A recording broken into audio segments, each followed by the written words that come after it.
Hi అందరికీ సున్నిపిండి ఎలా తయారు చేసుకోవాలో చూపిస్తాను. దాంట్లో ఇంగ్రీడియంట్స్ మొత్తం వేయాలండి. ఫస్ట్ కలబంద తీసుకొని శుభ్రంగా కడిగి చిన్న చిన్న పీసులుగా కట్ చేసుకోవాలి. ఇలా ఒకటే సైజు కట్ చేసుకోవాలి.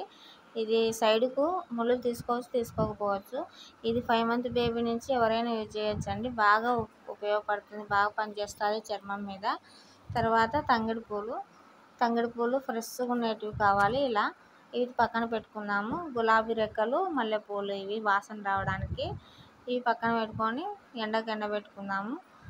మా ఇంటి ముందరనే ఉందండి అరుగుని ఎండబెట్టినాను. తర్వాత ఫ్రెష్గా ఉండేటివి తులసాకులు, విత్తనాలు, కొమ్మలు అన్నీ యూజ్ అవుతాయండి. అన్నీ ఎండిన తర్వాత ఇలా వస్తుంది.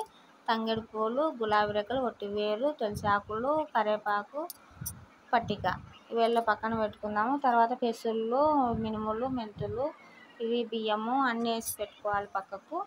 దాంట్లో తెల్ల పసుపు అన్నీ కలిపినది ఇది. ఇలా కలిపి పెట్టుకొని మిక్సీ పట్టుకోవాలి. మిక్సీ పట్టుకుంటే ఇలా వస్తుంది. ఇలా వచ్చిన తర్వాత బాగా మళ్ళీ శనగపిండి పోసి పెట్టుకోవాలా. కొనుక్కొచ్చుకునేటిది అదైతే కొంచెం బాగుంటుంది. ఇలా జల్లి పట్టుకోవాలండి. జల్లి పట్టుకుంటే చిన్న పిల్లలకైతే ఈయన కంట్లో పడకుండా ఉండాలని ఇలా జల్లి పడుతున్నాను. రెడీ అయిందండి సున్నిపిండి. నచ్చితే ఒక లైక్ చేయండి.